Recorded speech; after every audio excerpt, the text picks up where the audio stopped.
Graça e paz, boa tarde. Estamos em mais um Bússola Teológica, esse programa da Igreja Presbiteriana do Brasil, onde nós conversamos sobre teologia à luz das Escrituras, à luz dos nossos documentos também reformados, e a gente conversa entre amigos aqui, né? A gente brinca que são os 4 cavaleiros da apologética, tem uns substitutos hoje, e a gente vai conversar bastante. O reverendo Marcos não pôde estar conosco, né? E a intenção é a gente conversar sobre verdadeira conversão. Esse vai ser o tema de hoje. A gente jogou a audiência lá pra cima com o Mauro. Hoje a gente trouxe 2 meros mortais aí pra participar com a gente. Um veio de longe, um veio de longe. E antes que comece as brincadeiras, né, já vão falar da questão do terno ungido. Eu vi que o Matheus e o Marcelo estão aí na live. Gente, semana tá complicada, então eu estou apaisando, né? Eu estou com roupa de igreja, tá bom? Você que é novo aqui, não deixe de se inscrever. Se inscreve no canal da IPB, compartilha esse vídeo aí nas suas redes sociais, agora ao vivaço aí para o pessoal também acompanhar. Se você está nos assistindo após o ao vivo, não deixe também de comentar, de compartilhar, de curtir, de repassar esse material para o máximo de pessoas possíveis, né? Vai tratar sobre um tema bem importante hoje, que é sobre a verdadeira conversão. E estão comigo aqui na banca, né, aqui na mesa comigo, além do nosso amigo Naruse, né? Até fiz uma homenagem para ele aí no bate-papo, eu acho que ele não viu ainda. Estão conosco também o reverendo Ismael, já participou conosco aqui já em outras oportunidades. Hoje está aqui à minha destra, né, para dividir a unção comigo. E o Paulo está conosco aqui, Paulo Falcanieri, ele já apareceu numa transmissão. Teve um dia que ele estava aqui no estúdio conosco, nós o chamamos aqui para ele aparecer e agora ele está ao vivo e a cores. Vai participar conosco. Vou abrir então para... De terno, né? E de terno. Ele tomou meu lugar. Eu roubei a unção. Ele parece o Kim Kataguiri da Reforma, não parece, cara? Ele quer passar o título, né? Ele quer passar o título. Né? Desesperado. Então, vamos abrir para apresentações. Eu vou começar com o Paulo, que ninguém conhece, e depois o Naruso e o Ismael se apresentam também. Pode falar igreja, que pastoreia, para que quem está em casa conheça a todos aí. Bom dia, meus irmãos, boa tarde, né? Eu sou o reverendo Paulo Falcanieri, sou pastor da Igreja Presbiteriana da Aliança em Vinhedo. Sou pastor lá há pouco mais de um ano e Deus tem nos abençoado lá e abençoado a nossa igreja. É um prazer estar com vocês aqui. Eu achei que o reverendo Samuel era meu amigo, mas te convidar para participar de um programa logo depois que o reverendo Mauro Meister veio, eu acho que eu vou repensar essa categoria aí que ele me colocou. Eu pensei que você ia reclamar de outra coisa, cara. Eu pensei que você ia assim, eu vim de terno por causa dele, aí eu chego aqui e tô sozinho. Não, eu vim na unção, né? O presbitério que é o do seminarista que tá aqui acompanhando a gente, o John, né? O John tá mandando um abraço aí pra esposa dele, né? Vem logo, Bela, né? Hashtag vem logo, Bela. Ela chega próxima semana com a mudança, com o filho e tudo. O John é do presbitério meu que eu fui ordenado. E nesse presbitério que eu fui ordenado, fui licenciado e ordenado, fui candidato lá, os caras pregavam esse tipo de pegadinha, assim, por exemplo, vai ter um evento tal do presbitério, como é que normalmente o pessoal vai? Não, vai todo mundo de terno, cara, todo mundo ia de camisa e o cara ia sozinho de terno. Não, esse evento vai todo mundo de toga, só o cara ia de toga. Vocês então marcaram hoje todo mundo de vir sem terno e me deixaram vir de terno. Todo mundo veio de crente e você veio de pastor. De pastor, tá certo. Mas lá em Vinhedo, né? Isso, em Vinhedo, na Avenida da Saudade, número 60, na Vila Teresa. Endereço novo, né? Endereço novo. Nós fizemos o primeiro culto lá semana passada e Deus tem sido bondoso com a gente lá. Deus tem levado o crescimento espiritual e também numérico aos poucos, ao ponto que ele vai salvando os seus eleitos lá na cidade. Olha, só para deixar claro, o nome da igreja dele é Aliança, mas não é uma denominação com a minha não, viu? É da IPB também. É porque os crentes têm as eras das igrejas, você sabe, né? Teve uma época que era numerada as igrejas. Depois foi a época das Betel, Peniel, depois a época do Calvário, Memorial, hoje é a era das alianças. Era das alianças. Tem lá pertinho em Limeira, em Campinas também. Aqui em São Paulo tem outra aliança além da nossa. Tem muitas, eu conheço umas 20 alianças. Norte mesmo tem uma. Eu conheço umas 20 alianças. Tem aliança em Vitória da Conquista, tem aliança em Recife, tem aliança em Belo Horizonte, tem aliança. Nós somos aliancistas, né? Perfeito. Talvez seja até um bom nome para presbitério, né? Tiago, fala aí do seu nome. Fala um pouquinho sobre você, o pessoal já lhe conhece, depois o Ismael vai encerrar aí o ciclo. Bom, vamos lá. É sempre uma alegria, né, estarmos aqui novamente. Bom, espero que nós tenhamos hoje um excelente programa, né? À altura dos nossos convidados. Eu quero rapidamente aqui, ao invés de me apresentar, uma vez que creio que aqueles que nos assistem já nos conhecem, já me conhecem, deixar um abraço aqui àqueles que sempre estão conosco, o Marcelo Loyal, a Nadime, o Caio, o Ricardo, o João Vitor e tantos outros aqui. A Juliana Falcanieri está dizendo que o reverendo Paulo só anda assim. Então, temos aqui um grande companheiro do reverendo Samuel, né? Que vai até em churrasco de terno. Eu vou deixar um abraço para minha mãe, então. Juliana Falcanieri é minha mãe. Tá aí assistindo a gente. Perfeito. Defesa, né? O Ricardo tá aí também, viu? O Ricardo sempre acompanha a gente e mandou até mensagem lá no Instagram. Ricardo, desculpa não ter te respondido, eu tava no trânsito para cá, mas vi que você tinha mandado uma mensagem. Ismael, fala aí da sua igreja também. Ele é pastor, o Naruz é meio tímido, mas ele é pastor no Alto da Lapa junto com o reverendo Lucas, que todos conhecem aqui também. Eu sou Ismael, sou pastor plantador da Igreja Presbiteriana Fonte. Como o Naruzi falou, lá na Zona Norte tem Aliança, mas o lugar para você que mora na Zona Norte é na Fonte. Vá direto à Fonte, se você quer uma igreja bíblica, centrada na palavra, reformada, uma igreja presbiteriana. É isso, né, Samuel? Cara, eu tô só pensando, quem é pastor na Zona Norte ouvir tu dizendo isso, vai achar que a dele não é, mas não, a deles são também. Brincadeira. Então, eu sou pastor da Aliança, fica aqui pertinho, aqui no bairro de Pinheiros, na rua Arthur de Azevedo, 1007. A gente tem um problema sério agora nas próximas semanas, cara. Todo ano a gente sofre com carnaval, porque o carnaval de São Paulo acontece na frente da igreja. Pré-carnaval, carnaval e pós-carnaval, 3 finais de semana sem conseguir cultuar lá no templo, a gente precisa ir lá para a companhia de estágio, na rua Estela 96. Esse ano o carnaval já começa agora esse domingo. Então são 5 semanas de carnaval esse ano, cara. Só que na fé a gente manteve os cultos lá, de manhã e à noite. E agora vamos ver como é que vai ser. Aí próximo domingo talvez tenha que repensar e já sair de lá. Já fiz uma reclamação aí com alguns órgãos. É inadmissível, assim. Enfim, isso talvez a conversa para outro dia. Vamos falar então da conversão verdadeira, né? O que é conversão verdadeira? Esse é o segundo capítulo, né? O segundo artigo do volume 3 da série Fé Reformada. Imagina, Naruto, só para mostrar pro pessoal. É o verdinho, né? Esse é o que a gente começou a semana passada com o reverendo Mauro Master. Nós falamos sobre Jesus no Antigo Testamento e tem muitos temas bons aqui. O que é o homem, o que é a providência, o que é a trindade, né? Esse da trindade aí vai... Nossa, talvez a gente tenha que dividir aí em 3 programas, né? Tô brincando. Por causa da trindade. Mas é extenso, então talvez 2 programas, enfim, a gente vai ver. Normalmente é algo bem diferente do que as escrituras estabelecem. Vamos pegar o nosso convidado aqui para ele já abrir o programa, né? Paulo, o que é uma conversão verdadeira? Bom, é um tema muito importante, um assunto muito importante, porque nós estamos falando sobre o destino eterno das pessoas, né? E é muito ruim você encontrar pessoas ou até mesmo se deparar com um engano, achando que se converteu, que creu no Evangelho, que faz parte da aliança de Deus com os homens e não fazer. Eu acredito que a conversão verdadeira, ela tem alguns parâmetros aí para a gente poder aferir ela, mas que de forma bem resumida, mesmo correndo o risco de parecer um pouco reducionista, é quando a pessoa tem a plena convicção dos seus pecados e a certeza de que Cristo Jesus é o seu Senhor e Salvador. Então, parte de uma convicção do estado natural daquela pessoa, de pecaminosidade, e da redenção que ela encontra no nosso Senhor Jesus Cristo por meio da sua obra salvífica. Então, se a gente pudesse, o meu resumo, né? A minha definição assim, mais curta é essa, uma plena convicção dos seus pecados e a certeza e a confiança em Cristo como seu Senhor e Salvador.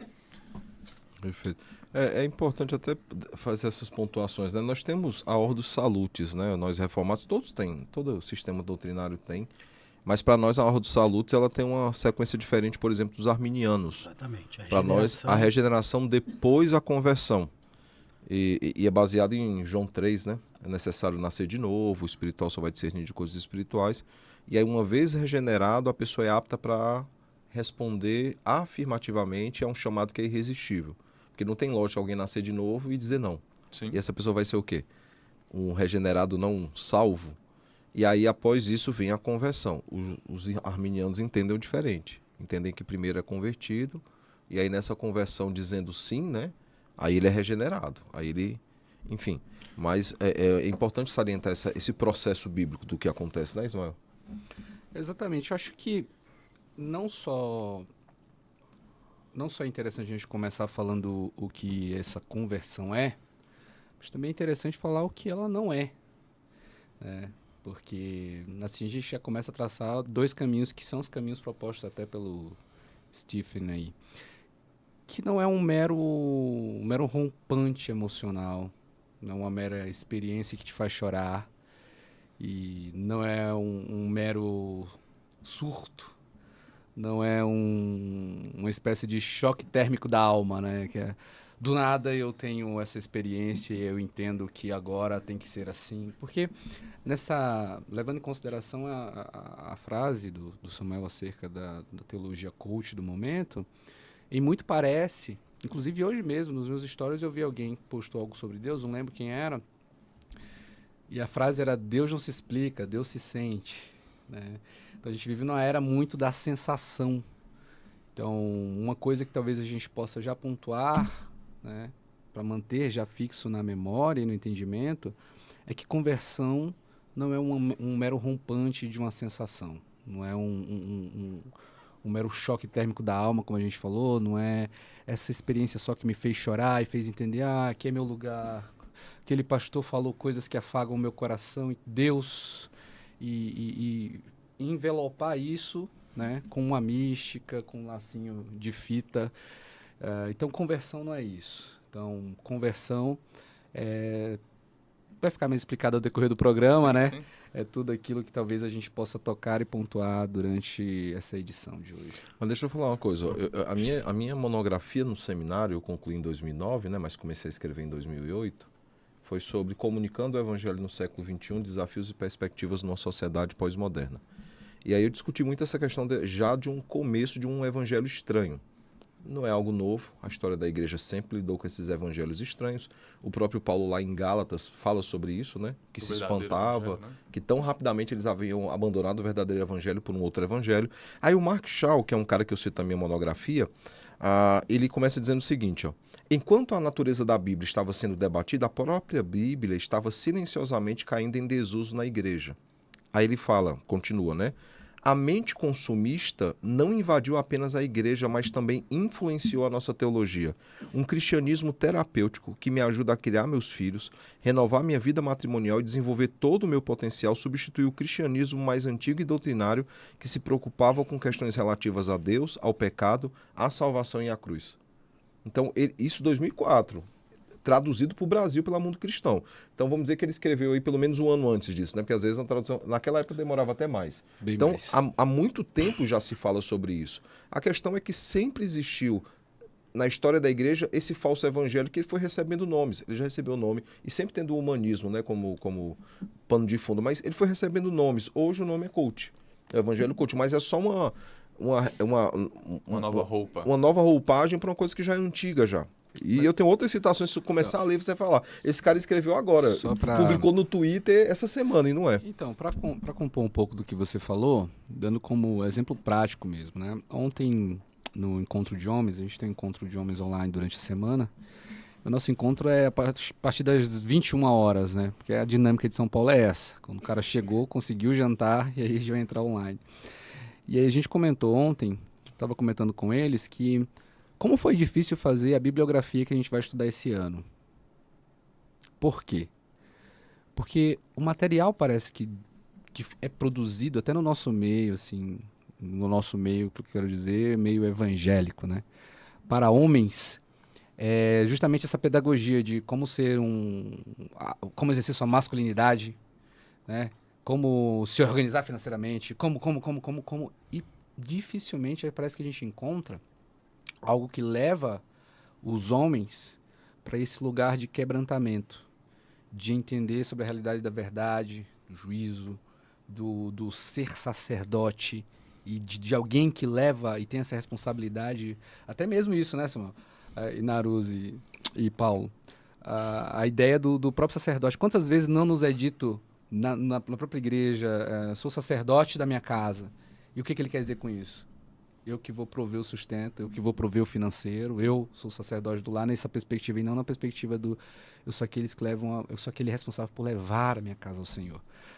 Só para cooperar, né, com esse ponto. Lógico que não é especificamente sobre conversão, mas isso mostra um pouco da nossa compreensão sobre a realidade do Evangelho e por que essas palavras estão tão confusas para a gente. Sacerdote vira o cara que supre financeiramente. Conversão vira uma experiência mística que eu tive lá no passado. Eu chorei, então foi ali que eu me converti.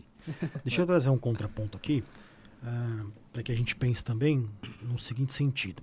concordo com gênero, número e grau, mas muitas vezes também a conversão, em especial no nosso círculo reformado, é visto como apenas um assentimento, seja ele intelectual ou doutrinário.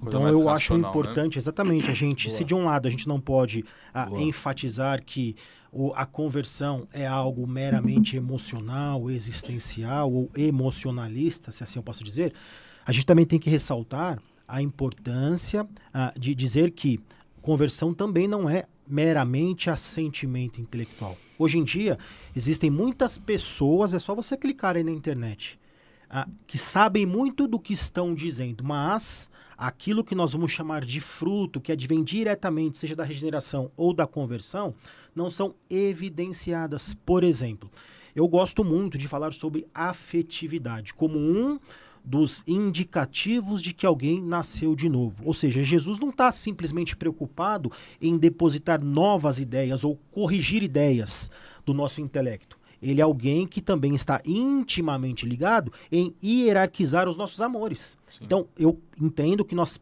precisamos também ressaltar a ideia, lembrando que conversão, uma vez que ela tem origem na regeneração, é algo espiritual. Que sim, passa, ou melhor dizendo, pelos aspectos intelectuais, mas elas não se findam nesse fim. Porque senão nós podemos também cair num erro muito perigoso, né? Por exemplo, uma coisa importante, que eu gosto aqui dos teóricos, sejam do Berkoff e tantos outros, eles vão enfatizar que a conversão é o momento em que se dá não só o arrependimento, mas também a fé. Olha que coisa curiosa. Obviamente, o aspecto conteudista está intimamente ligado à fé. Nós cremos em algo que aprendemos que é o correto. Ok. Agora, isso é insuficiente para nos levar ao arrependimento. Digo isso porque muitas pessoas que se julgam convertidas, nascidas de novo, elas não são motivadas espiritualmente, em especial pelos seus afetos, a terem uma nova disposição, uma nova vida, um novo caminho. Se converter do modo muito geral, significa voltar-se, ou seja, voltar-se do pecado a Cristo. O que é que motiva? Eu acho muito difícil alguém ser simplesmente motivado por uma correção teórica. É algo espiritual. Então, eu gostaria de ressaltar isso, né? Obviamente, existe o aspecto intelectual, mas também existe o aspecto que vai passar pela afetividade do sujeito, né? Do objeto da graça de Deus. Do contrário, seremos pessoas que conhecemos muito, recitamos aí confissões de fé das mais variadas, entretanto, o nosso coração continua entregue onde deveria ter sido encontrado e renovado. E aí você tem como exemplo na própria Escritura o Nicodemos da Bíblia, né? Por quê? Porque o Nicodemos, mas ele não nasceu de novo. E aí Jesus explica que é necessário que ele nasça de novo para discernir das coisas espirituais. Você vê Nicodemos aparecer 3 vezes na Bíblia e há um processo acontecendo na vida dele. Inclusive o autor diz, né, que existem pessoas que nasceram de novo, mas ainda não e músicas e cânticos, mas o coração dele está morto, está podre. Ele ainda não teve essa transformação do seu coração, essa regeneração, essa conversão, essa mudança de vida. E é importantíssimo que nós olhemos para o nosso próprio coração nesse sentido. Porque isso que o reverendo Ismael começou falando é muito claro, porque muitas vezes você, no nosso mundo caído e na sociedade que está cada vez mais em choque, né?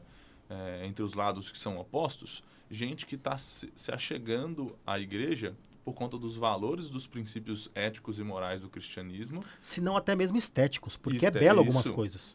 Sim, e também essas pessoas elas chegam muitas vezes buscando uma solução, que é aquilo que o reverendo Ismael destacou dos títulos dos livros, dos conteúdos dos livros, né? Então ele vai e de fato, se você vai para um círculo de amizades, de gente que se comporta e fala de um jeito diferente, a tendência é que algumas coisas vão mudando na sua vida. E elas se entendem como convertidas, como cristãs, mas elas não tiveram essa transformação do seu coração, essa mudança de caminho. Então elas estão ali no nosso meio, mas elas não amam a Cristo, não se entregaram a Cristo. Elas só tiveram uma transformação de personalidade, não de personalidade, mas de comportamento. Então ele ouve outros tipos de coisa, ele assiste outros tipos de coisa, ele deixou alguns hábitos antigos, adquiriu outros novos hábitos. O autor do livro, ele até compartilha um pouco a história da conversão dele, né? Ele diz que ele chega para jogar lá o basquete, e ele ama o basquete, mas não gosta da igreja, e ele começou a encontrar uma nova cultura, e isso foi interessando ele. Mas que isso não foi a conversão dele. E muita gente, às vezes, pode se pegar nesse estágio de ser um amante da igreja. Eu gosto da igreja, eu gosto das pessoas, eu gosto de ler o que eles estão produzindo, gosto de ouvir o que eles estão falando, mas não amam o Senhor Jesus. É aquele amigo da igreja, quase crente, né? Isso. Mas é uma coisa interessante. Da mesma forma que o evangelho ele causa essa transformação maravilhosa, né? O falso evangelho ele devasta a vida da pessoa. Eu lembro 2 casos bem emblemáticos no meu ministério. Um, eu era licenciado, já tinha sido ordenado, já tinha tomado a decisão por de me ordenar, mas eu estava na semana da minha ordenação, e aí o pastor da igreja pediu para eu aconselhar uma senhora, que era ele normalmente aconselhava e tudo. E eu, tá bom, eu cheguei para aconselhar, e eu lembro que aquela senhora tinha acabado de perder a mãe, ela tinha 60 e poucos anos. E ela falou, pastor, eu dediquei minha vida para minha mãe, eu sou a única filha, deixei de casar, deixei de constituir minha família para cuidar da minha mãe. Minha mãe morreu agora e eu não sei o que é que eu vou fazer. Eu lembro que ela falou assim, eu tenho 61 anos, 61, mas eu sou muito nova para não ter esperança. E enquanto a gente conversava, ela falou, eu conheci Bonito isso. Dá para fazer um vídeo mexendo nas mãos, né? E aí, brincadeira, porque ele é o cara dos vídeos.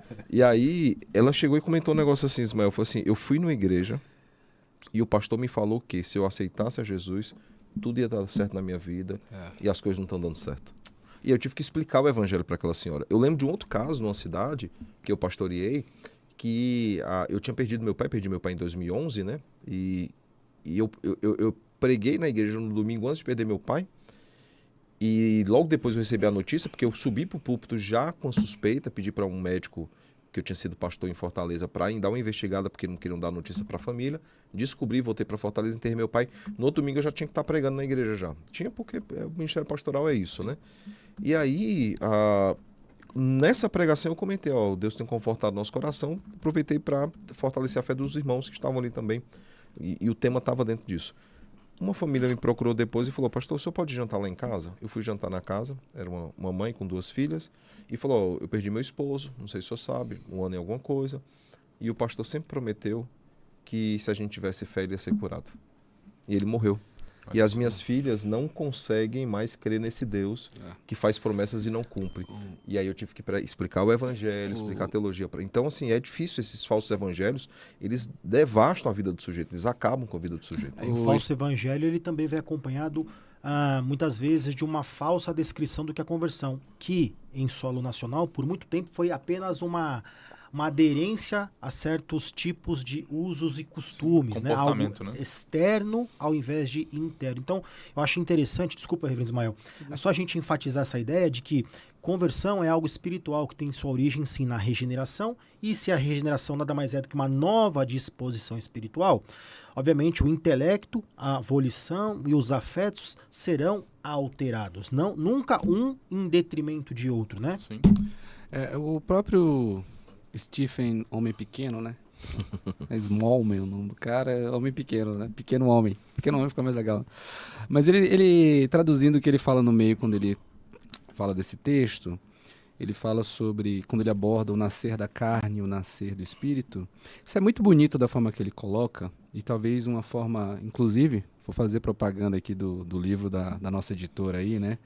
É um livro de fácil leitura, você lê fácil, você assimila coisas densas com facilidade, com tranquilidade. E aproveitar que você está fazendo merchan, o bom dele é que ele é um livro, como são artigos, Exato. Você consegue facilmente ler um artigo, assimilar, entender, depois você parte para o outro. Porque tem livros com os capítulos são interligados, você passa muito tempo sem ler o outro, você esquece o que leu, né? E um não depende do outro. São independentes, então você consegue ler um, assimilar, depois ler outro, assimilar. Tem boas perguntas de reflexão no finalzinho também para discussão. E ele traz, quando aborda esse ponto, eu acho que fala, até com a primeira fala do Naruse, sobre esse lance da sensação e dessa racionalização das coisas, né?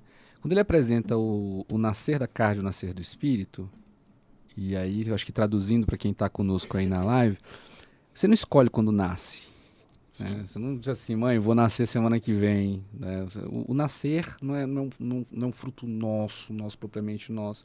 A gente sabe disso por causa da nossa teologia, talvez alguém que esteja aí conosco na live não tem essa compreensão que nós temos. O nascer vem primeiro de fora. Vem de um Deus que promove essa possibilidade do nascer. E aí, quando ele trata do espírito e da carne, eu acho que isso faz muito bem para o que a gente está fazendo aqui. Que é o quê? É uma racionalização que serve como suporte para aquilo que a gente vive, sente, experiencia. Né? Essa carne nossa, que é um meio da gente experienciar essa vida em Cristo, né? E esse nascer do Espírito, que é essa salvação que faz a gente lidar com essa racionalização e essa sensação de forma equilibrada. Né? É basicamente esse caminho que ele faz, e eu acho isso muito bonito, porque a gente tende, ou melhor, alguns pastores tendem a meio que fazer com que você entenda esse texto de uma forma que é impossível de ser vivido esse texto. O nascer do Espírito que é forçado. E aí eu encontro o quê? Eu vou buscar meios para fazer com que eu nasça desse Espírito aí. Como é que eu faço? Daí surge esse tipo de teologia aí danosa para a vida das pessoas. Porque elas vão começar a fazer ritos, praticar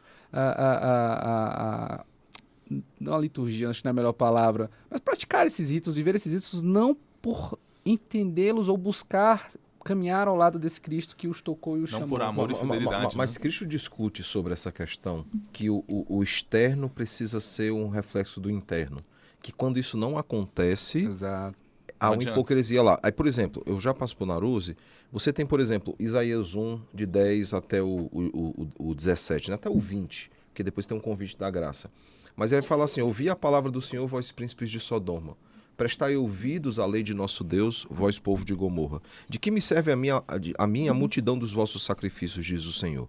Estou farto de holocaustos de carneiros e da gordura de animais cevados, e não me agrado do sangue de novilhos, nem de cordeiros, nem de bodes. Quem conhece a lei cerimonial vê que aqui está sendo cumprida à risca. Externamente, os judeus estavam ainda hebreus estavam cumprindo à risca. Quando vindes para comparecer perante mim, quem vos requereu o só pisardes os meus atos? O Senhor convoca o seu povo à adoração. Então até aqui você fala assim, do que o Senhor está reclamando, né?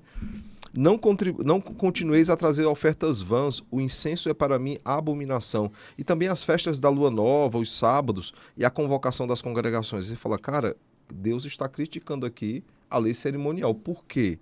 Aí ele diz, não posso suportar iniquidade associada ao ajuntamento solene. Ele vai falar, enquanto vocês comparecem diante de mim com adoração, a mão de vocês estão cheias de sangue. Então há uma crítica ao culto hipócrita, né? Tem um negócio que a gente fala muito, é pecado oculto, né?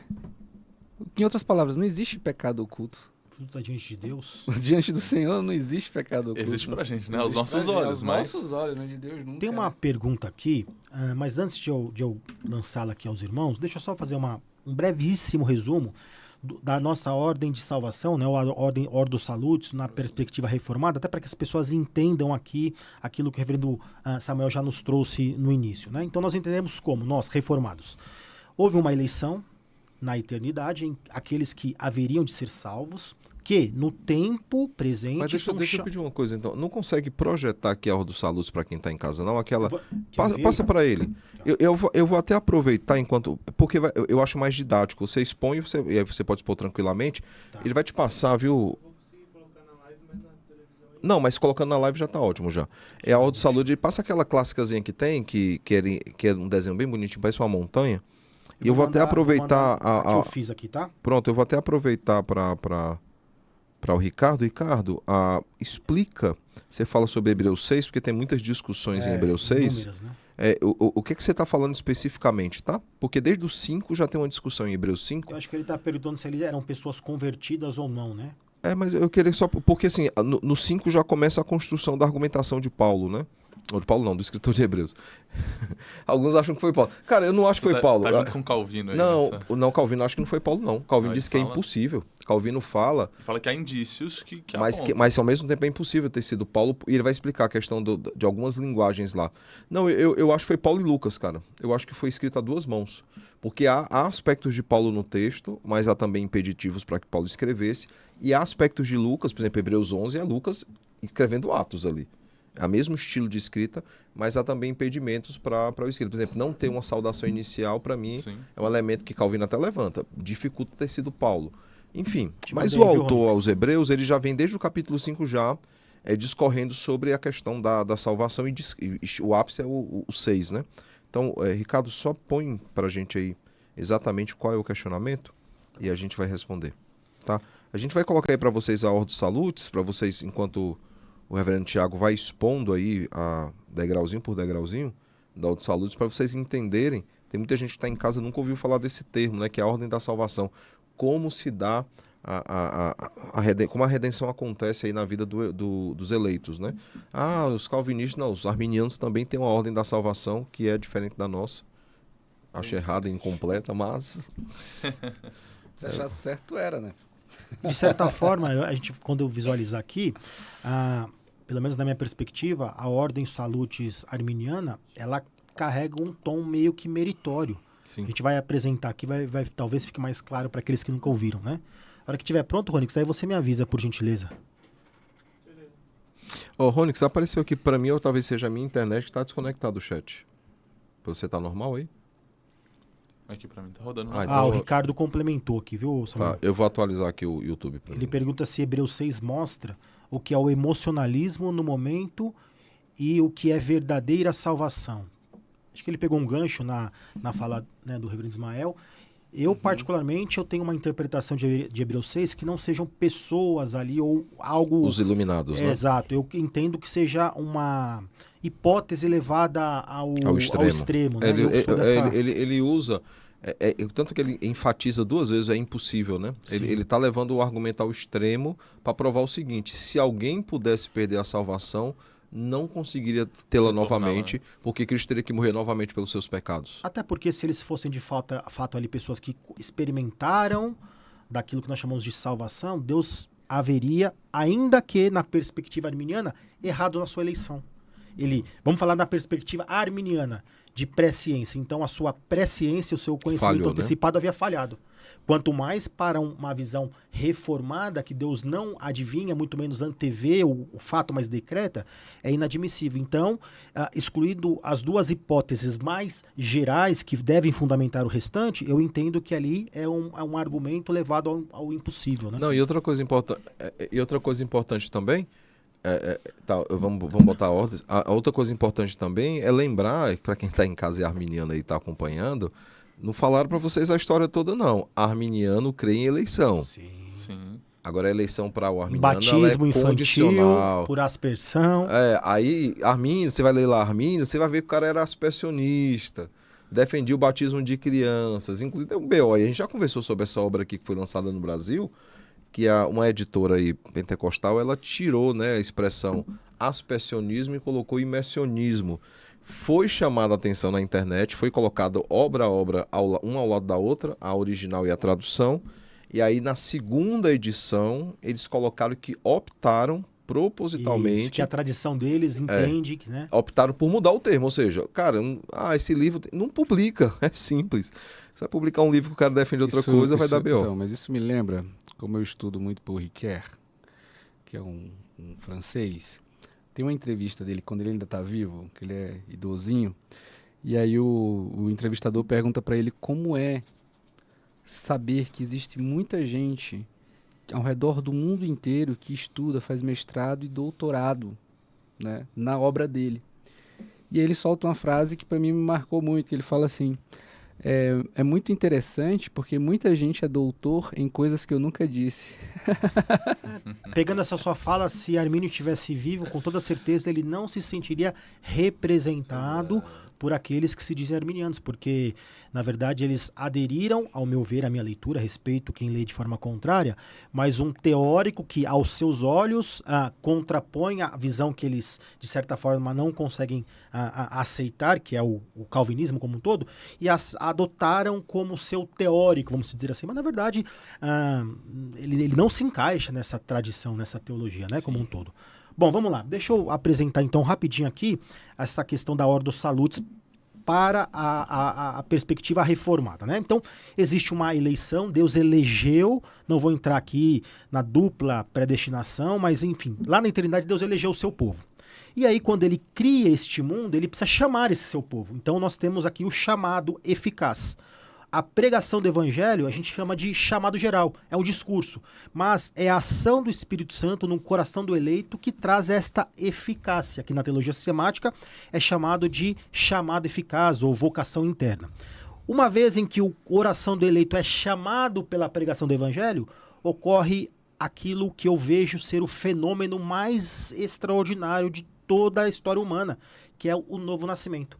Este homem que, segundo Efésios, estava morto espiritualmente em decorrência da transgressão pactual lá de Gênesis capítulo 3, ele recebe gratuitamente de Deus uma nova disposição. Então o homem que estava morto passa a ter vida. E ao ter vida, pode agora responder esse chamado. É o que nós chamamos, o próximo itemzinho, de conversão.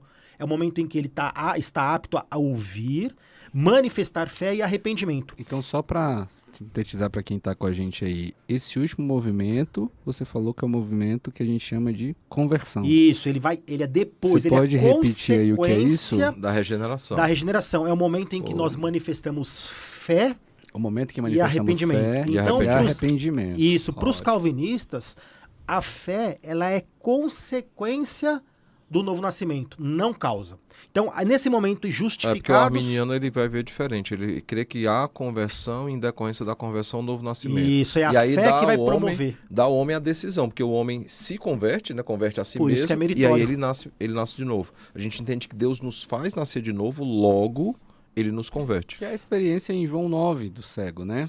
Isso, que é até do- citado, né? E pegando esse gancho, o Reverendo Ismael, é importante porque, embora nós não estejamos falando sobre justificação, que seria ali, embora a gente diga que é uma sequência, ela é mais lógica do que meramente cronológica, né? Porque nós entendemos que conversão, justificação e adoção, elas servem a um ato único, nós dividimos para ficar mais didático. Mas o que eu quero dizer?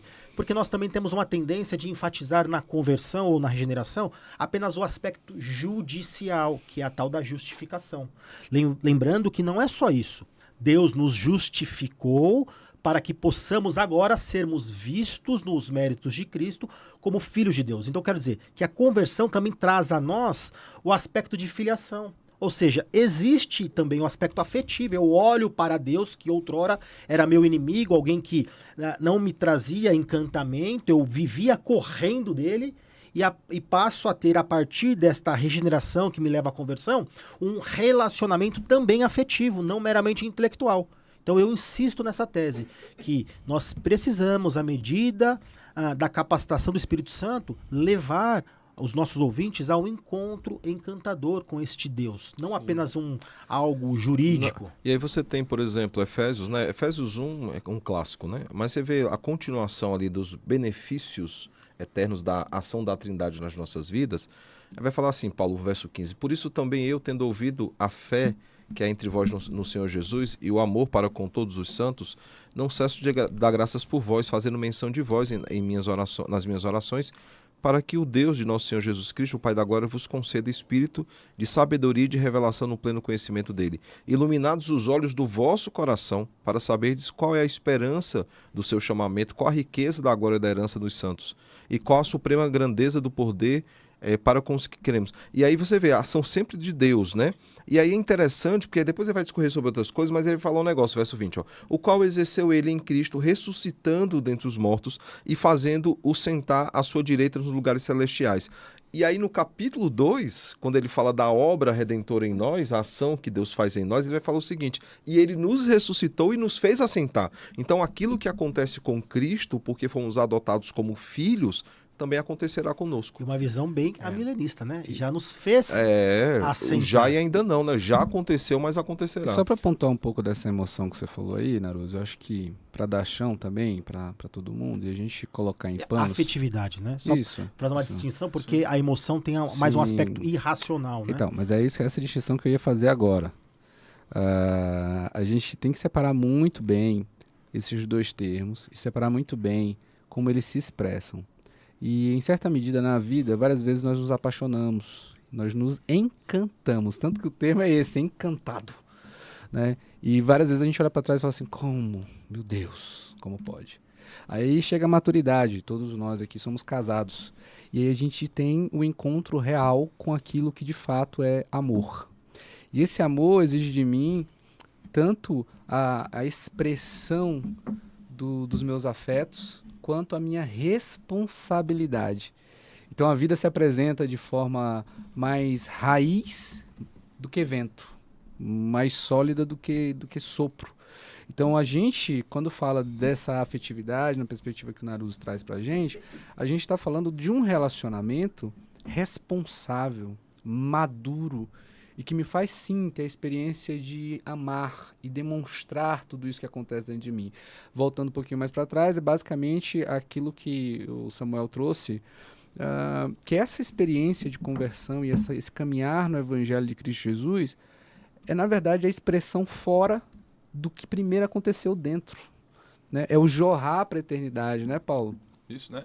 E é bem interessante porque quanto o reverendo Tiago estava expondo, me fez lembrar de uma ilustração que o pastor Paul Washer fala quando ele está falando sobre conversão, que ele vai fazer uma brincadeirinha, né? Ele vai dizer que o cara levanta de manhã, ele está preocupado com as coisas do trabalho e a esposa pede para ele levar o lixo para fora, ele esbraveja com a esposa e vai embora. E aí esse cara depois se converte e essa mesma situação acontece. Ele acorda, ele esbraveja e vai embora. E aí talvez você se pergunte, poxa, mas qual que é a diferença? Bom, a diferença é que durante o dia, esse cara pegou o telefone e ligou para a esposa pedindo perdão para ela. Porque ele entende que as suas ações, aquela ação, ela não está mais... ela não compactua, mas ela não está mais em harmonia com a transformação que aconteceu dentro do seu coração.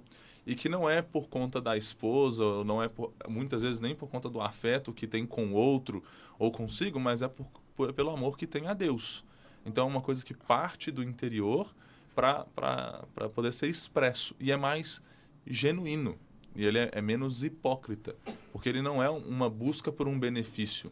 Ele não está como a multidão, você falou de João 9, né? A multidão pedindo em João 8. Pão. Isso, a multidão em João 8, Jesus multiplica o pão, eles vão atrás de Jesus por causa de pão. E o próprio Jesus fala, bom, eu sou o pão. Vocês vieram aqui atrás do pão, mas não venham por causa disso, busquem outras coisas.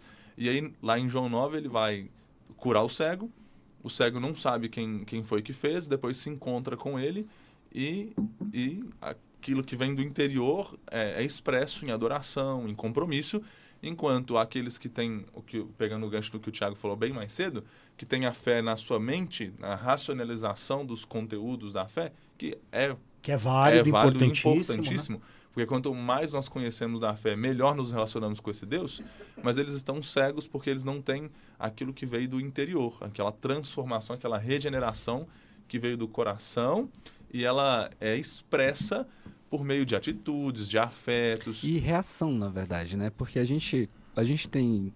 Quando a gente vai ficando adulto, a gente entende que você não conhece a pessoa pela ação meramente, você conhece pela reação. Porque a reação, ela não é ensaiável, ela não é programável. Ela vem racionalizada, não né? Você reage e aí você expressa aquilo que está no íntimo.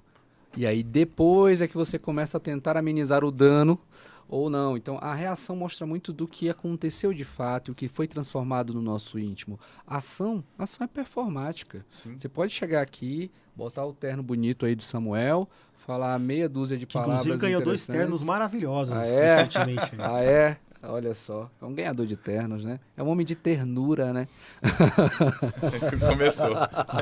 Um texto, eu acho que resume bem o que todos vocês disseram aí, é Lucas 14, 25. Eu vou me valer da tradução da NAA, tá? Por uma questão de acomodação terminológica que eu acho que vai caber melhor aqui. Ele vai dizer assim, né? Grandes multidões acompanhavam Jesus e ele, voltando-se, lhes disse, se alguém vem a mim e não me ama, aspecto afetivo, mais do que ama seu pai, sua mãe, sua mulher, e os seus filhos, seus irmãos e suas irmãs, e até a sua própria vida, não pode ser meu discípulo. Então, obviamente que eu estou apenas aqui trazendo esta ideia de que nós não podemos parar no que nós compreendemos em relação à fé. Nós precisamos nos humilhar diante do Senhor a fim de que os nossos amores também sejam hierarquizados. Por que eu digo isso? Existe uma dicotomia extremamente perigosa que acontece hoje entre os evangélicos, que é eu entendo o que é o correto, mas eu não amo o que é o correto. Então, de segunda a sexta, eu continuo com o meu coração desejando coisas que eu deveria abominar, se não odiar, mas eu entendi que aquilo é mal. Mas eu vivo essa dicotomia que, na maioria das vezes, distancia as pessoas, porque o pecado coloca um abismo entre nós e o Senhor. Então, aquilo que eu falo não é aquilo que eu vivo, né? Ou aquilo Exato. que eu digito, né? Porque eu queria até chamar a atenção para os movimentos de internet, né? A gente sofre um pouquinho com eles, de caras que se dizem que conhecem teologia e detona todo mundo. E em nome de uma piedade. ainda. Eu tive agora a situação, teve um corte aí desonesto e infeliz que fizeram, e aí eu não participo, você não vai me ver participando de debate na internet, eu não gosto, não tenho tempo para isso. Mas um dia eu resolvi participar. Eu estava no metrô escrevendo e claramente eu repeti a mesma palavra, botei dentre 2 vezes. Aí um cara falou, você tem que aprender português antes de falar de teologia. Você já pensou em estudar teologia? Eu falei assim, já, cara, já pensei em estudar. Outro falou assim, eu acho que você devia se converter, tem que conhecer Jesus e tal. Então, assim, os caras são... Você vai ver, o cara nem frequenta uma igreja direito, o cara é o super santo. E não é só do lado, a gente precisa fazer essa crítica que do nosso lado calvinista também tem muitos que fazem isso. Critica a liderança da igreja, acha que sabe mais de Bíblia do que qualquer um, de teologia do como qualquer um. Eu conheço pessoas que são teólogos ateus. Tem teólogo ateu? Tem. Tá cheio. Tem teólogo que estuda a Bíblia para falar mal da Bíblia. Eu conheço teólogo ateu que sabe versículo de cor, leu a Bíblia toda umas 50 vezes é muito, mas umas 5, 6 vezes o cara cita texto de cabeça. Mas o cara não passou por um processo de regeneração e conversão. Então tem muita gente aí em igreja dando dor de cabeça aí para líder, porque a teologia não desceu da cabeça pro coração. Exatamente. Eu gosto de chamar essas pessoas de ateus práticos. Sim. Então, na prática, eles vivem como se Deus não existisse. Aí vale aquela frase que eu gosto muito do Kevin Van Hooser, que é mais ou menos assim: mentes pensantes, mentes teológicas pertencem a corpos eclesiásticos. Ou seja, a teologia deve ser feita no convívio ali, no desenvolvimento da piedade, no enfrentamento em que nós vamos colocar em prática aquilo que o Senhor Jesus disse. Do contrário, nós seremos estes que, infelizmente, em nome de uma piedade, estão destilando ódio para tudo quanto é lugar. Quem discorre sobre a questão dos teólogos, dos ateus práticos, acho que de forma sensacional, é o Packer naquele Teologia Concisa. Sim. Ele tem hora que ele discorre, tem um capítulo aí que ele discorre só sobre isso, de como pessoas são ateus e não percebem que são ateias, né, e não percebem que são ateias. Mas só pra gente pegar essa última parte do nosso programa, né, já a gente vai começar a repercutir os comentários. Aproveitar porque já o rapaz vai ter que sair. Você quer aparecer ao vivo aqui e mandar um beijo pra sua esposa, não? Não, John? Não, mas todo convidado a gente... Vem cá. O John é o novo seminarista lá da Aliança, ele é de Fortaleza, da Igreja Presbiteriana. A Aliança tá com bastante seminarista, que bênção, viu? Não, Deus só seja ele, cara. glorificado. Quem mais além dele? É só ele, bicho. Tá rolando. A igreja Cara, tá crescendo, aqui é que nem eu ia falar que nem um City, né? Sempre tem um mestre e tem um aprendiz, cara. Ele é o aprendiz do momento. Tá? O John chegou aqui. Aparece aqui, John. Ele tá aparecendo. Dá uma baixadinha, John. Baixa perto do Ismael, não vem com... Baixa aí, perto Tá? do mestre. O John chegou aqui, é de Fortaleza, veio fazer o JMC, vai passar aí 5 anos em São Paulo, bom Deus permitir, espero que ele passe em tudo e vá embora logo. E a esposa tá chegando aí também, vieram para ajudar a gente lá na Aliança, trabalhar lá conosco, Deus abençoe, um abraço para o reverendo Timóteo, que é o pastor dele, todo o conselho aí da Igreja Presbiteriana do Cambeba, e o presbitério leste do Ceará, que é meu presbitério de origem, foi onde eu fui licenciado ordenado. Deus te abençoe, tá? Resumindo, orem pelo John, orem muito. E perguntaram aqui, o André fez uma pergunta teológica muito importante. Quem vai pagar o almoço hoje? É o John. Geralmente é o John. visitante. É o visitante que paga. Seminarista ainda, né? Seminarista tem dinheiro.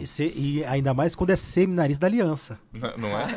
Lá, Rapaz, deixa que essas... lá o piso lá é alto. Vocês ficam essas brincadeirazinhas? Eu recebi mensagem já de gente pedindo pra ser seminarista lá na igreja, Tá por causa vendo? dessas E eu brincadeiras. sei Mas quem é peçam um deles, mesmo. eu sei. Eu tenho um pra te indicar. tu Para quer? com isso, não, eu sei qual que você quer me indicar. Eu sei qual que você quer. Vamos continuar aqui então. Nessa última parte então do programa, você terminou a Hora dos Salutos, não? Tinha só depois a Justificação, adoção e o- adoção, morte e a glorificação, né? Tá. Lembrando que nesse processo para nós reformados, da regeneração à morte, existe também uma doutrina muito mal compreendida, que é a perseverança dos santos, né? Que talvez a gente tenha tempo O de Ricardo discorrer. está comentando aqui que enviaram lá a Araçatuba, né, interior de São Paulo aqui, enviou pro JMC o mês passado. Ricardo, fala o nome dele e fala se é manhã ou noite, porque se for noite vai estudar aí com o John. O Daniel Campos não tá no JMC, obviamente, né? Mas fiquei muito feliz, deixo aqui um abraço, porque alguém que nos acompanha, ele tá no seminário também. Você sabe que o pessoal que acompanha a gente, eu soltei uma vez que tinha um material de vestibular, uns 10 vieram falar comigo, eu montei uma pasta para quem quiser também eu posso passar, eu montei uma pasta no Google, eu rastreei as últimas provas e os gabaritos. Então, assim, eu tenho prova, acho que dos últimos 10 anos, e aí quem quiser se preparar para o seminário, você vai ter as provas para ter uma noção de como é que é a prova do nosso vestibular. Mas tem que vir aqui pagar o almoço primeiro. Tem que vir aqui pagar almoço no sujinho, viu? No sujinho. Ó, vamos no sujinho, cara, é tranquilo, ó, o preço é tranquilo. É sujinho. Não engana não, viu? O nome engana demais, cara, não se engana não. Então, depois passa aqui, Ricardo, o nome e o turno, se é manhã ou noite, porque a gente vai saber mais ou menos se manhã é 4 anos, noite são 5, e ele veio para estudar à noite. Dia 12 tem um evento, né? Dia 11. É 11 ou 12? Dia 11. Dia 11 tem um lançamento, dos livros do Bonerges, né? Mais 2 livros. Nossa editora está lançando os livros do Reverendo Bonerges, relançou 2, vai relançar. Tem livro inédito também que vai ser lançado. Dia 11 lá no JMC, eu recebi o cartaz, eu estou sem ele aqui agora. Eu tô com ele aqui, quer que manda? Não, lê aí, pode ler. Eu sei que às 17 horas, no dia 11, a partir das 17 horas, vai ser comemoração também da Fundação JMC. Isso. Tem várias coisas que vão acontecer. E o culto de abertura. A Igreja do Calvário, né? Vai ser na Igreja do Calvário. Não, lembrei agora a Igreja do Calvário porque... vai ser... Vamos lá, vamos por partes então. No dia 11 nós teremos o lançamento dos livros lá no JMC, a partir das 17 horas, da nossa editora, tá? Todos estão aí convidados. E os 45 anos aí da Fundação, né? Eu acho que é isso, da Fundação. E ainda no dia 11 nós teremos na igreja lá do Calvário, às 19h30, João? 19h30, 19 horas? 19 horas teremos no Calvário o culto de abertura aí dos trabalhos. Acho que é o reverendo Leonardo Sayum, o nosso presidente da JET, que é a nossa Junta de Educação Teológica. Ele vai ser o pregador do culto de abertura. Já tinha 2 anos que acontecia na Ebenezer, ali próximo ao Ismael. Esse ano vai ser na Igreja do Calvário. Vamos então caminhar para o fim. Temos aí 15 minutos mais ou menos para a gente encerrar, fazer as considerações finais. Tratamos bastante do que o livro trata, lembrando, gente, não um clube do livro, tá? A gente não vai pegar ponto a ponto do livro, mas volto a dizer, é muito bom, é um capítulo curto comparado com os outros. Ele Sim. É um capítulo curto, ele não é um capítulo muito extenso, alguns são maiores, mas ele vai seguir um roteirozinho, né? Vai falar sobre somos chamados pelo Espírito, amados pelo Pai. Ele vai seguir um roteirozinho que é e aí ele conclui, né?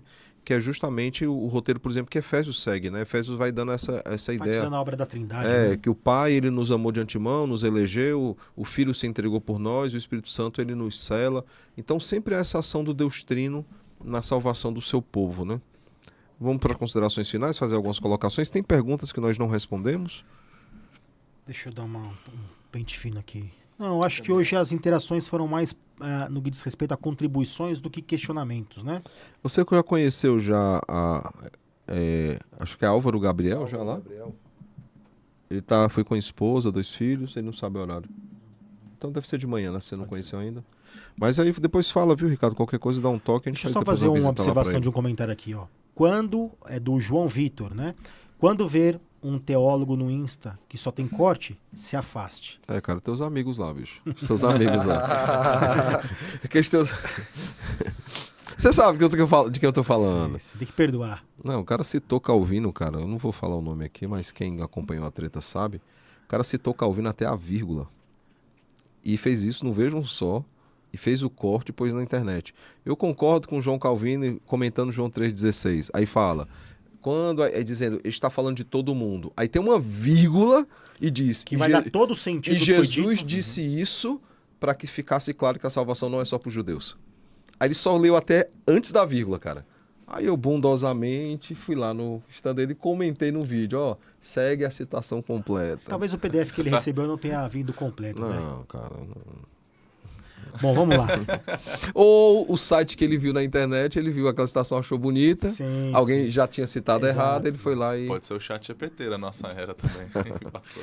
O herege GPT, né? Deixar o Ismael, né, os nossos convidados aí. Dá tchau. Fazer as considerações finais, né? Sim. Bem, eu, como disse, recomendo a leitura do livro. Eu acho que é de suma importância. Eu vi uma matéria esse ano que me preocupou bastante, que é a quantidade de pessoas que leem livros no Brasil. O percentual é baixíssimo, é pouquíssimo. Nós somos o povo da palavra, falando da nossa igreja em si. É assim que nós olhamos para a nossa vida. Nós que acreditamos que tudo foi feito por meio da palavra, devemos levar a palavra a sério, né? Então eu indico a leitura do livro mais uma vez, reafirmo que é muito importante a gente mergulhar com profundidade naquilo que nos é caro, até para não cair no engodo do tempo moderno. né? Como foi dito aqui, aqui é sempre um bate-papo. Então, a gente passou superficialmente pelo capítulo. Então, mais uma vez, reafirmo, é importante, leiam o texto, pesquisem, estudem. Isso é muito caro para a nossa igreja, é muito caro para a gente como igreja, né? Fico aí, deixo aí com vocês o meu abraço, no anseio de ser acolhido no coração dos irmãos também. A quem for da Zona Norte de São Paulo e agora pontuando bem as coisas, sem brincadeirinha, e estiver sem congregar, procurando uma igreja bíblica para se congregar, a Igreja Presbiteriana Fonte fica ali na rua Felipe Gadelha, número 110. Talvez lá possa ser um lugar para você, tá? Deus em Cristo os abençoe, uma boa sexta-feira, e é isso. Algo que veio à minha mente de forma muito constante durante a leitura do capítulo e alguns outros conteúdos que eu acabei buscando e assistindo e ouvindo, é que nós olhássemos para o nosso próprio coração. Quando a gente pensa sobre a conversão, e a gente deu aqui na nossa conversa, saíram daqui vários requisitos bíblicos para que as pessoas e nós possamos olhar para os nossos frutos, se eles estão vindo do coração de uma vida transformada. Os puritanos, nos séculos passados, eles tinham essa prática. Jonathan Edwards e David Brennan, né, no seu diário, ele sempre questionava as suas motivações, o que estava por trás das suas ações, se é algo que parte mesmo do amor de Deus por nós, do nosso amor para com Deus, porque se tem uma aplicação desse capítulo, é que nós tenhamos requisitos bíblicos, não para julgar os outros, a conversão dos outros, mas para julgar a conversão do nosso próprio coração, para a gente olhar para dentro do nosso coração e ver se aquilo que a gente está aprendendo sobre Deus está descendo para o coração e está se transformando em obras, no fruto do Espírito e nos frutos do Espírito. E faço do Reverendo Ismael as minhas palavras. Você está na região de Vinhedo, Valinhos, ali na região, precisa de uma igreja, quer conversar mais sobre a verdadeira conversão, sobre esse processo, que muitas vezes pode ser instantâneo, a sua cronologia um pouco mais extensa, a gente está lá na Avenida da Saudade 60, Vila Teresa, bem no centro de Vinhedo. A igreja está de portas abertas. Tá ficando linda a igreja. Se sentiu saudade, já sabe onde vai, né? Pois é. O reverendo Thiago vai pregar lá, o Samuel tá difícil a agenda porque ele está muito famoso. Que é Thiago isso, também. cara, que é isso. Fica, não, vai dar certo. Eu já bloqueei uma data aí pra vocês, eu passo depois. Bloqueei uma data pra vocês. Não, pra não botar nada no lugar, cara. O termo que usa é esse, né? Não, eu aprendi aqui em São Paulo esse termo. Ó, o Flávio da IP Manaim tá mandando um abraço pra você lá de Belo Horizonte. Sim. Você pregou lá esse do Reverendo Judson, preguei lá esse ano. A Nadime aqui também sempre presente, né? O Marcelo Loyal disse o seguinte: o Reverendo Thiago Naruzzi fica com pena de postar os cortes que mando. É porque geralmente ele faz uns cortes ali que são um pouco maldosos. Teve uns cortes do Bússola aqui que eu queria postar. Pedi autorização à pessoa que estava no corte. A pessoa falou, que não fui eu. Melhor não, porque era Tramontina, cara. Foi uma fala minha que eu dei uma... Tramontina foi umas 10 seguidas, cara. Esse episódio rendeu. Marcelo, manda novamente aí que a gente vai postar, tá? Com as devidas dedicações aqui. Tá bom. Bom, deixa eu mandar aqui um breve abraço então, né? Dizer que foi uma alegria compartilhar hoje com os nossos amados irmãos aqui de presbitério. Espero que continuemos juntos também, né? Nessa caminhada ministerial. E deixar aqui um convite para você nos visitar lá no Alto da Lapa. Nós estamos na rua Doutor José Elias 67, Alto da Lapa. Nós temos culto todos os domingos, às 9 horas e às 18 horas. Você vai ser muito bem-vindo, tá bom? Que Deus te abençoe e tenha aí um bom final de semana. Amém. Eu sou o Reverendo Samuel, pastor da Aliança. Também fica o convite, tá aqui a logozinha bonita da igreja. Vim fazendo a propaganda hoje. Aparece lá na rua Arthur de Azevedo, 1007. Fica só atento para a possibilidade de a gente reunir em outro lugar. Se não for lá, vai ser na rua Estela 96, ali na Vila Mariana, por causa que o Carnaval de São Paulo acontece literalmente na porta da nossa igreja. Já mostrei para alguns aqui as fotos, né, das filmagens que a câmera pega, é impossível. Qualquer coisa a gente junta com o Alto da Lapa e vai todo mundo cultuar lá. Lá na rua. Aonde? No Alto da Lapa. Não cabe na nossa igreja, não. Começou. Mas fica aí o convite, apareça lá para cultuar conosco. Na próxima semana nós vamos falar sobre o que é o homem, tá? E aí a gente vai falar sobre Imago Dei, vai discutir um pouquinho sobre criacionismo e evolucionismo, vai discutir aí sobre a dicotomismo e tricotomismo, corpo e alma, ou é corpo, alma e espírito. Unidade psicossomática, talvez. Então né? vai discutir sobre isso, sobre toda essa questão, tá? É um capítulo mais extenso, tá bom? Mas cheio de lições importantes, inclusive sobre a nossa união com Cristo, né? E o homem no estado da graça. Então vai ser uma discussão muito boa e que é fundamental, por exemplo, para os que são arminianos entender por que a nossa visão sobre teologia é essa, né? Sim. Nós vemos o homem como totalmente depravado, morto em seus delitos e pecados, e a gente vai discutir aqui Talvez sobre seja um essas tema até questões. que a gente possa pensar, fazer aí 2 episódios, tamanho, a importância e a abrangência dos assuntos ligados, né? Normalmente os 2 episódios, ou quando o capítulo é muito extenso, com muitos assuntos, ou quando as interações São grandes. são né? grandes. Então, você quer que tenha mais de um capítulo, mais de um podcast nosso sobre um assunto, interage bastante aí no bate-papo, porque a gente vê que tem mais o que tirar daquele assunto, tá bom?